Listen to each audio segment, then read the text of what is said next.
Good morning, everyone, and today is a special day because I am going to take you through the recipe and the process for making maple squash, which I would say, in addition to the Greek dinner, is probably the hallmark of Smith family favorites. My kids will eat this for breakfast, lunch, or dinner at Thanksgiving, Christmas, or any other time of the year.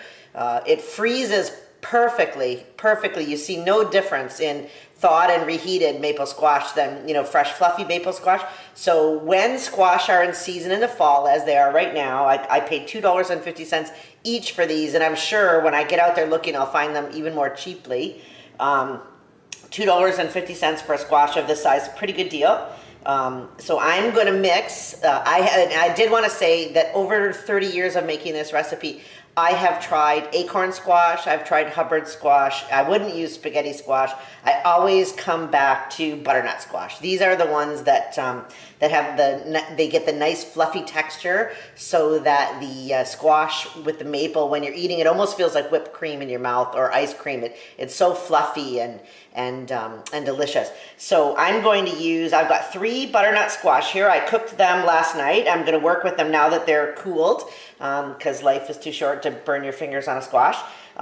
This is one of the recipes you can certainly make well ahead of time, way before Thanksgiving, way before Christmas.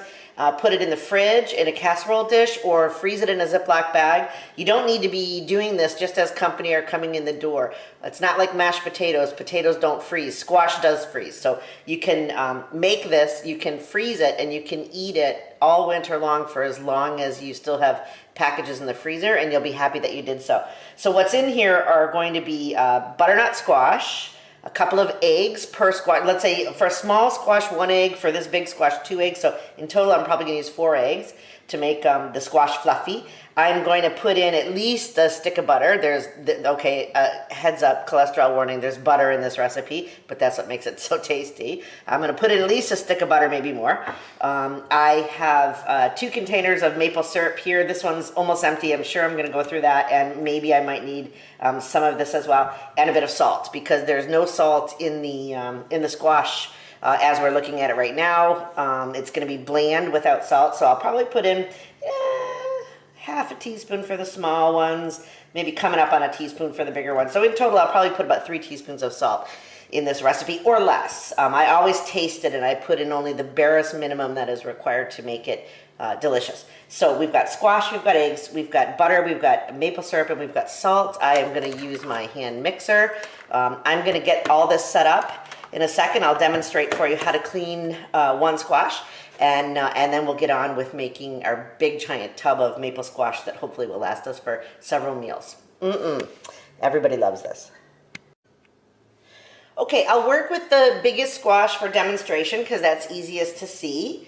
You can just pop that off the top or cut through it, whichever you prefer.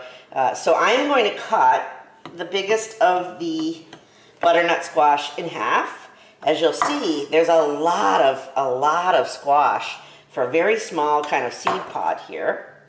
Unlike the spaghetti squash I did last week, where half of the whole, the seed pod fills the whole inside of the pumpkin. Okay, so there you go. There is, the seeds are removed from that half, and the seeds are going to be removed from this half. Now you can go at this 2 ways. You can scoop it out. I find that the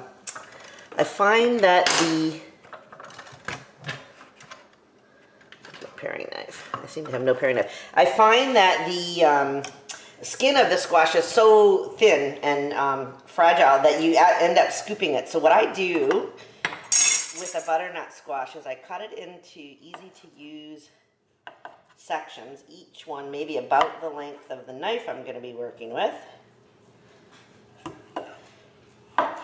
Okay, and then I take the pan I'm going to put the squash into, and I take the squash and I peel the skin with a sharp paring knife off of the squash. Now, if you prefer to scoop it out, by all means do so. I picked actually the worst little piece here because this is one of the really fine pieces from the bottom. Okay, so I'm going to remove the meat from the skin, or the skin from the meat, however you want to look at it. And it works quite easily, right? Okay, so I'm gonna take, there you go, look at that, in one quick piece, not a problem. That one will be harder. Let me try this one. Okay, so we're just gonna peel the skin off. Actually, you know what I'll do is on the second half I'll scoop it out so we can do a little comparison on how much, which one is easier and which one takes more time. Okay, so that's most of this piece of squash with the skin removed, and that is all that there is to it. It's not in any way fussy or fancy. Okay, work from the inside here. Okay, there. Oop, piece of skin. We'll get that out of there. Okay, so we'll remove the skin. Now let's, on this one, let's just see if it goes more quickly to scoop it out. Maybe you would prefer to scoop it out. Actually, this, being the largest of the squash, is the least cooked. I probably should have cooked it a little bit more. I think that this is maybe a little undercooked, which will make it be less fluffy and smooth when I whip it. But the other two are going to be very well cooked, so I'm not too worried about them. On average, they'll be fluffy. There might be some chunks. Okay. So you know what? If I had it to do over again, if I was going to recommend this to you, I would say peel them. Scooping is okay, but peeling, I think, actually got more of the squash and took less time. So let me just get as much of that out of there as I can. Yeah, for sure I would definitely go back to the paring knife and peel them. I don't think I need to do this amount of work, but in any case. Okay. So here is the one single largest squash. I tried peeling it and I tried scooping it. I'm going to recommend peeling, and I will do the other two squash. You don't need to watch me do that, so I will just stop the video for a second. I'll get those done, and when I come back I will have a full bowl of squash here. Yeah, for sure I could have cooked that a little bit more, and for sure I would have used a knife, but anyway. That's cooking. You try things, and sometimes they work and sometimes they don't, and when they don't, you just throw them out and start over. Okay. There we go. Okay, so there's one squash. It's a pretty good sized squash. It's a pretty good amount of squash flesh, and I'll peel the other two and I'll come right back. Okay, I've cleaned my squash. This is 3 squash. One was pretty big. The other 2 were, you know, kind of medium size, average size. Not small, but not huge either.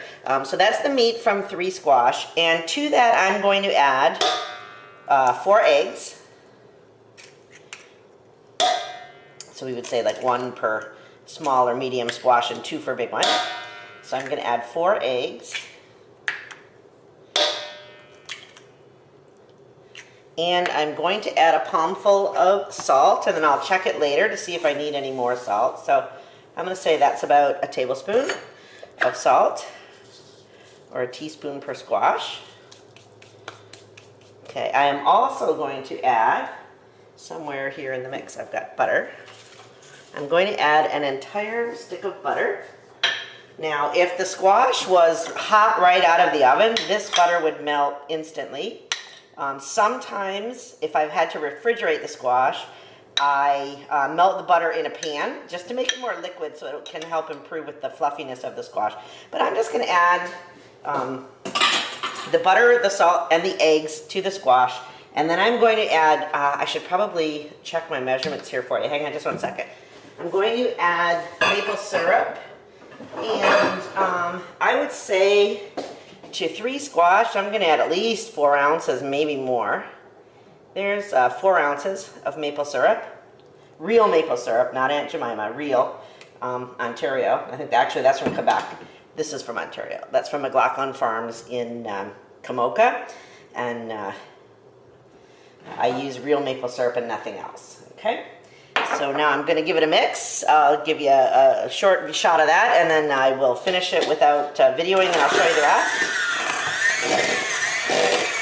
Okay, so it's no big deal. It is nice to have a very large mixing bowl. And I am going to just keep mixing until this is smooth and fluffy, and then I'll be back. Okay, I have whipped the butter, eggs, salt, and squash with maple syrup. I tasted it, and to be truthful, I thought it could use a tiny bit more maple. Not too much, but just a little bit more maple, so maybe we'll put in like another ounce there.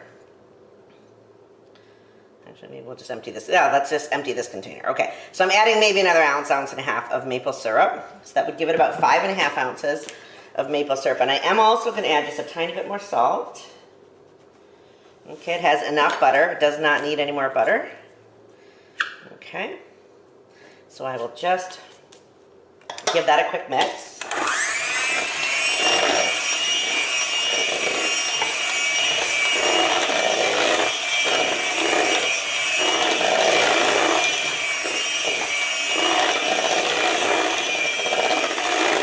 Okay, done. Nice and fluffy.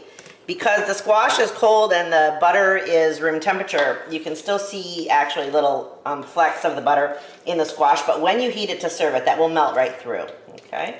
So this squash is now ready to either go into a serving dish, to go into the oven and stay warm, waiting for dinner, or go in Ziploc bags for the freezer. So I'll come back with that in a moment.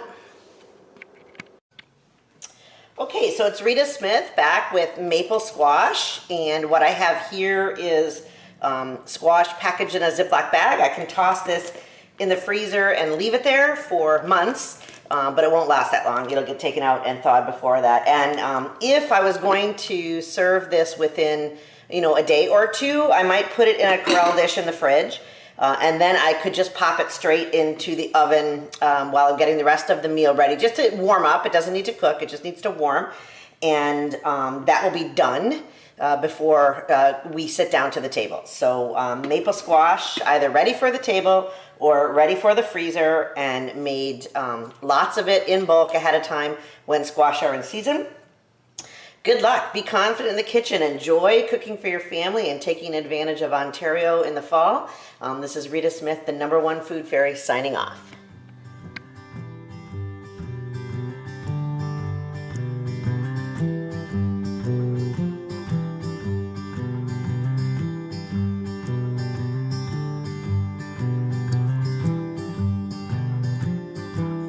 I'm so sick of reality TV.